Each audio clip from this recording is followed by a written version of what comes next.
اس دن کو نہ بھولو جس دن ہم سارے متقی لوگوں کو مہمان بنا کر خدائے رحمان کے پاس جمع کریں گے اور مجرموں کو پیاسے جانوروں کی طرح ہکا کر دوزخ کی طرف لے جائیں گے۔ اس دن لوگوں کو کسی کی سفارش کرنے کا اختیار بھی نہیں ہوگا سوائے ان لوگوں کے جنہوں نے خدائے رحمان سے کوئی اجازت حاصل کر لی ہو۔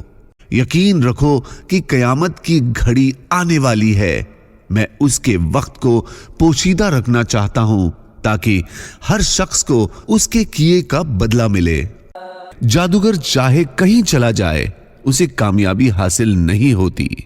جو پاکیزہ رزق ہم نے تمہیں عطا کیا ہے اس میں سے کھاؤ اور اس میں حد سے آگے نہ بڑھو، جس کے نتیجے میں تم پر میرا غضب نازل ہو جائے، اور جس کسی پر میرا غضب نازل ہو جاتا ہے وہ تباہ ہو کر رہتا ہے۔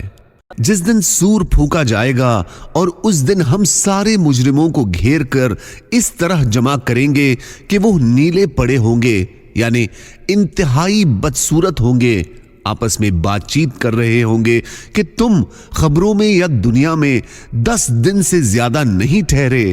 جس دنیا کی زندگی کے بارے میں وہ باتیں کریں گے اس کی حقیقت ہمیں خوب معلوم ہے، جبکہ ان میں سب سے زیادہ صحیح رائے رکھنے والا کہے گا کہ تم 1 دن سے زیادہ نہیں ٹھہرے۔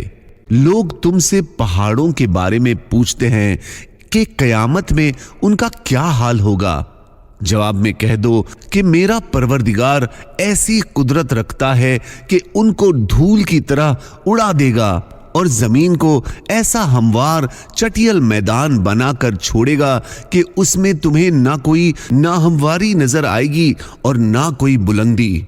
اس دن سب کے سب ایک آواز دینے والے کے پیچھے اس طرح چلے آئیں گے کہ اس کے سامنے کسی کا کوئی ٹیڑھا پن نہ رہے گا۔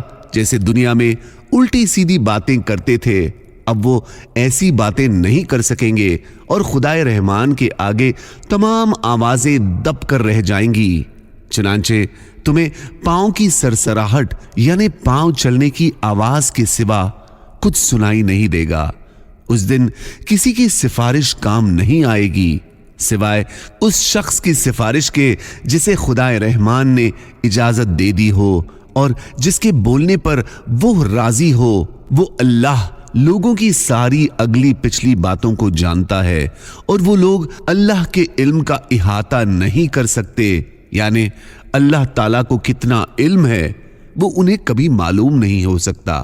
اور اس دن سارے کے سارے چہرے ہمیشہ زندہ اور باقی رہنے والے اللہ کے آگے جھکے ہوئے ہوں گے، اور جو کوئی ظلم کا بوجھ اٹھا کر لائے گا وہ ناکام ہوگا، اور جس نے نیک عمل کیے ہوں گے جبکہ وہ مومن بھی ہو تو اسے نہ کسی زیادتی کا خوف ہوگا اور نہ کسی حق تلفی کا، یعنی ایسا شخص کامیاب ہو جائے گا۔